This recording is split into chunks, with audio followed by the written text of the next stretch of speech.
नमस्कार, आप देख रहे हैं सुनिए सरकार। मुद्दे को भटकाना, मुद्दे से बचना कोई भारतीय जनता पार्टी के नेताओं से सीखे।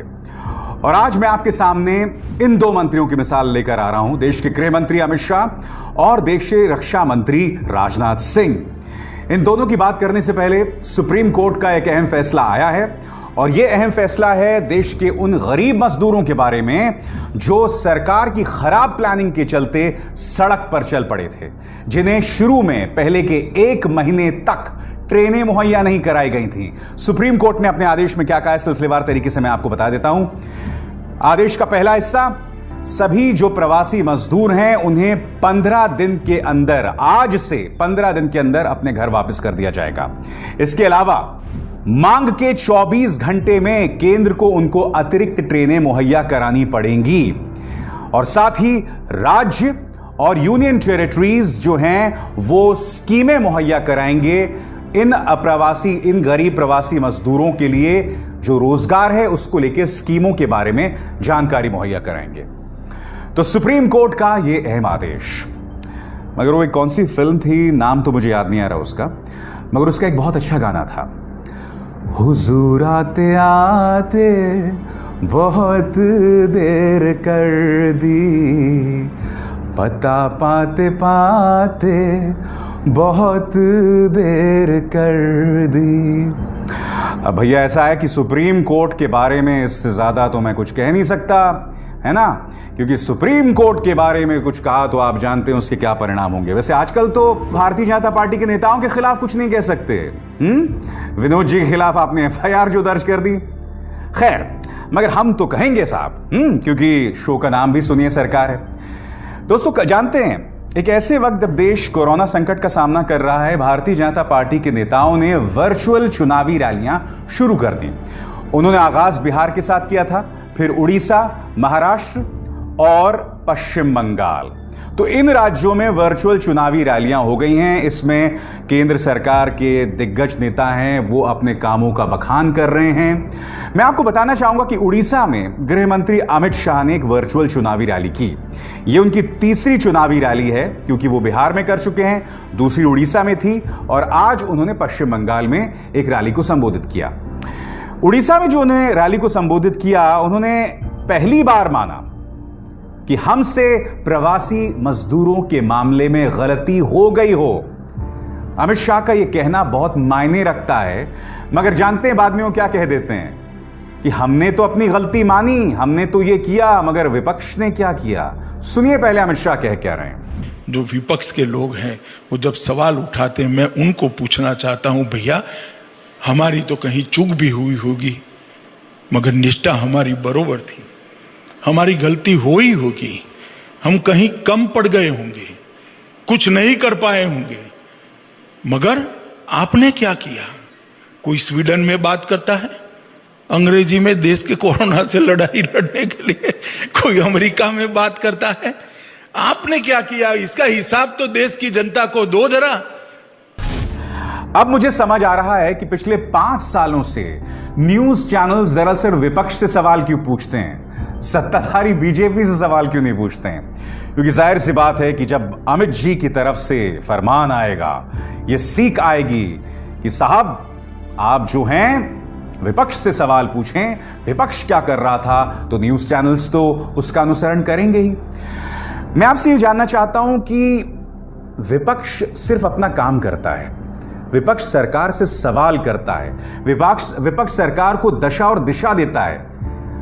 आप विपक्ष से इस तरह से सवाल इसलिए नहीं कर सकते क्योंकि 2014 से पहले आप वो सब कर रहे थे जो आज की तारीख में विपक्ष कर भी नहीं रहा है। चाहे इसलिए कि न्यूज चैनल्स उनको सुनवाना नहीं चाहते, चाहे इसलिए कि उनकी अब विश्वसनीयता नहीं रही, मगर हकीकत यह है अमित जी, मैं आपको ढेरों आपकी अपनी साउंड बाइट्स, आपके अपने बयान, स्मृति जी के बयान, प्रधानमंत्री नरेंद्र मोदी के बयान, राजनाथ सिंह के बयान, जो उन्होंने चीन के बारे में कहे थे, मगर आप चीन की चर्चा ही नहीं करना चाहते हैं। आप क्या कर रहे हैं, राजस्थान के अंदर इस वक्त 19 कांग्रेस के विधायक, गुजरात के 19 विधायकों के रिजॉर्ट में ठहराया गया है, कहीं उनकी पोचिंग ना हो जाए।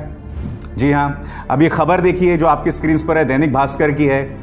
दैनिक भास्कर ने छापी है। उनका यह कहना है कि राजस्थान सरकार में कई कांग्रेसी विधायकों और कई जो निर्दलीय विधायकों हैं जिसके बुनियाद पर अशोक गहलोत की सरकार बनी है, उन्होंने अशोक गहलोत को शिकायत की है कि दिल्ली भाजपा के बड़े बड़े नेता उनसे संपर्क कर रहे हैं कि तुम कांग्रेस छोड़ो और बीजेपी में आ जाओ। अब दैनिक भास्कर जैसे जिम्मेदार अखबार ने छापी है तो विश्वसनीयता पर सवाल नहीं होना चाहिए, मगर जब आप विपक्ष पर सवाल करते हैं एक तरफ और फिर ये काम होते हैं, हकीकत तो है ना कि आपने बैंगलोर में क्या किया, आपने मध्य प्रदेश में क्या किया, गुजरात में जो इस वक्त रेट चल रहा है विधायक का, उसकी चर्चा गुजरात के गलियारों में हो ही रही है। तो ऐसे में विपक्ष का इसका ठीकरा फोड़ना, मैं आपको बताना चाहूंगा कि इस वक्त भारत चीन सीमा पर जबरदस्त तनाव है। खबरें यह भी लगातार आ रही हैं कि फिंगर 8 से आगे बढ़कर चीनी सेना फिंगर 4 तक आ गई है, जो कि भारतीय जमीन है और उस पर कब्जा कर लिया है। इस खबर का खंडन अब तक भारत सरकार ने नहीं किया है। अब आप आज तक की यह खबर देखिए दोस्तों। आज तक की यह खबर यह बता रही है कि किस तरह से कल इन तमाम जगहों पर चीनी हेलीकॉप्टर्स की गतिविधियां बढ़ गई थीं। मैं रक्षा मंत्री राजनाथ सिंह से पूछना चाहता हूं कि दरअसल ये हो क्या रहा है। मैं आपको पढ़ के सुनाना चाहता हूं ये आज तक की पूरी रिपोर्ट, और ये बहुत चिंताजनक है। भारत और चीन के बीच लद्दाख इलाके में अभी भी तनाव जारी है और इसको बातचीत से हल की कोशिश हो रही है। 6 जून को हुई बातचीत में अभी तक कोई ठोस नतीजा तो नहीं निकला है, लेकिन इस बीच चीन ने एक बार फिर बॉर्डर पर हलचल तेज कर दी है। जानकारी है कि चीन ने ईस्टर्न लद्दाख के आसपास भारत से जुड़े बॉर्डर के पास हेलीकॉप्टर की हलचल तेज कर दी है। सूत्रों की माने तो इन हेलीकॉप्टर्स का इस्तेमाल लद्दाख के पास इकट्ठा हुए चीनी सैनिकों की मदद करने में किया जा रहा है। पिछले 8 से 10 दिनों से बॉर्डर पर दोनों देशों की ओर से हलचल बढ़ी है। ऐसे में चीन लगातार अपनी ताकत को उस ओर मजबूत करता दिख रहा है, अपनी ताकत को मजबूत कर रहा है, हेलीकॉप्टर्स से मदद पहुंचा रहा है। मैं जानना चाह रहा हूं कि जब यह खबर आ रही है, आपको याद होगा इसी मंच पर भारतीय जनता पार्टी के एक नेता कोंचुक ने यह बताया था हमें कि चीनी सेना भारतीय जमीन में प्रवेश कर चुकी है। ये मेरे शब्द नहीं थे, ये इस भारतीय जनता पार्टी नेता के शब्द थे।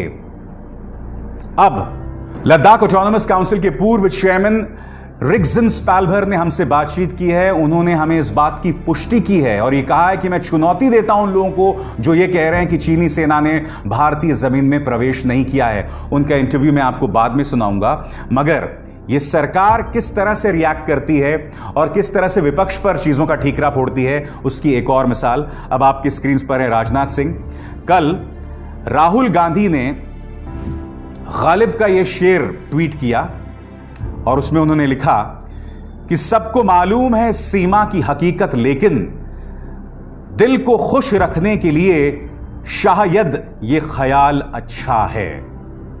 तंज उन्होंने अमित शाह पर मारा था। अब इस पर राजनाथ सिंह की प्रतिक्रिया आई। देश के रक्षा मंत्री हैं, उन्होंने खुद बताना चाहिए था इस वक्त चीन में क्या हालात है। इस पर उन्होंने, चूंकि राहुल गांधी ने कहा, इसलिए उन्होंने प्रतिक्रिया दी। क्या कहा राजनाथ सिंह ने, खुद देखिए। मिर्जा गालिब का ही शेर थोड़ा अलग अंदाज में है। हाथ में दर्द हो तो दवा कीजिए, हाथ ही जब दर्द हो तो क्या कीजिए। यहां तंज उन्होंने किसको मारा है? यह तंज इन्होंने मारा है कांग्रेस पर, क्योंकि कांग्रेस का सिंबल जो है वो हाथ है। दरअसल राजनाथ जी ने जिस शेर को तोड़ मरोड़ कर पेश किया है ना, वो मिर्जा गालिब का नहीं है, वो है मंजर लखनवी का। और मैं राजनाथ जी को दोष नहीं देता हूं, क्योंकि देखिए ना, अटल जी के बाद या कुछ हद तक सुषमा स्वराज के बाद शेरो शायरी, कविता, इन सभी चीजों में भारतीय जनता पार्टी के नेताओं का हाथ तंग है। जिस तरह से तथ्यों के ऊपर, फैक्ट्स के ऊपर भारतीय जनता पार्टी के नेताओं का हाथ तंग है, उसी तरह से शेरो शायरी हो या मौसीकी हो, इन तमाम चीजों को लेकर इनका हाथ तंग है।